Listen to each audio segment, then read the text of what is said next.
Hi, I'm here with Star Trek vet, well I guess you're here for Star Trek, right? Beverly Washburn, and I'd like to start by going back to the classic film noir as that was your first film role. Could you tell us a little bit about your first film role?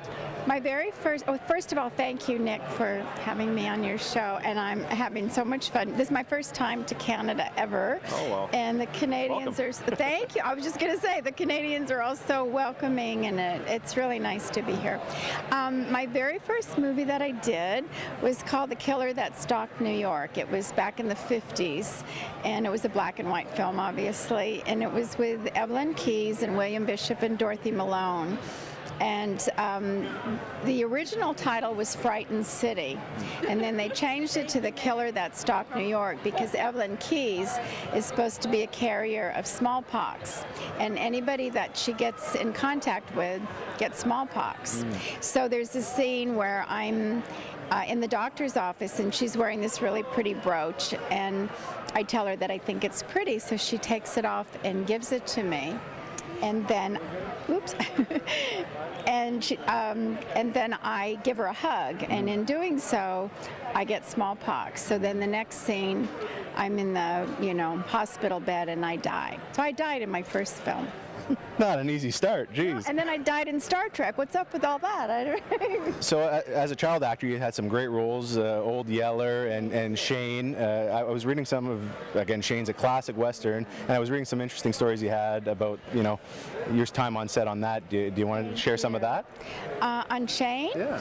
Well, I was, I guess, about 8 years old, and when you're a child, you don't have the same concept of what you're doing as you do as an adult, because I was directed by George Stevens, but that didn't mean anything to me at 8 years old, and it was not until I became an adult and looked back over my career, and I thought I was certainly fortunate to be directed by George Stevens.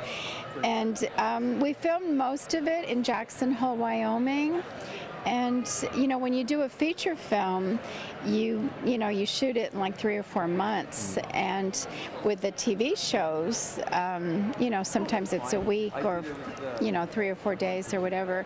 So you get to know everybody much better, obviously, when you work that long. So it was a great experience. Now, speaking of directors, you work with Cecil B. DeMille and Frank Capra.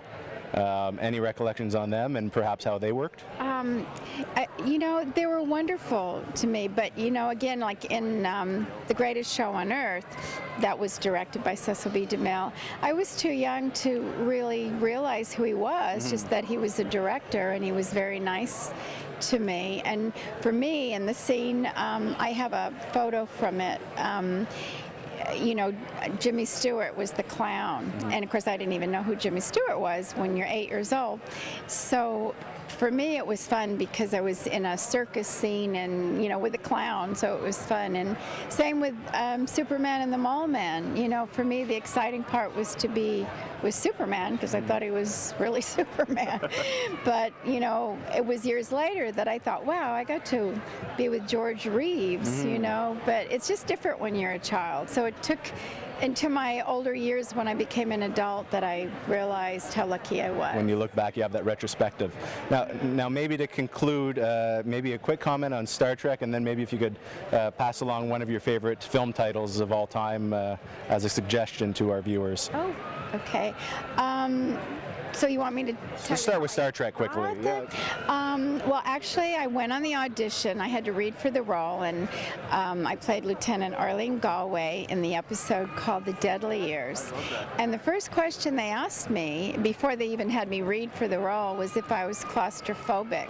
And that was because in the role, I die, and so they had to make me up to look like, I had this aging disease. So they had to put a plaster cast on my face for 4.5 hours, and I had to breathe through a straw while it dried. And then after they took the mask off, or the plaster cast off, then they made a rubber mask.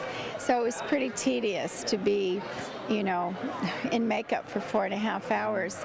And so when I got the role, of course I was thrilled, but I wasn't really familiar with the show because it wasn't really all that popular then. It's like it became more popular after it went off.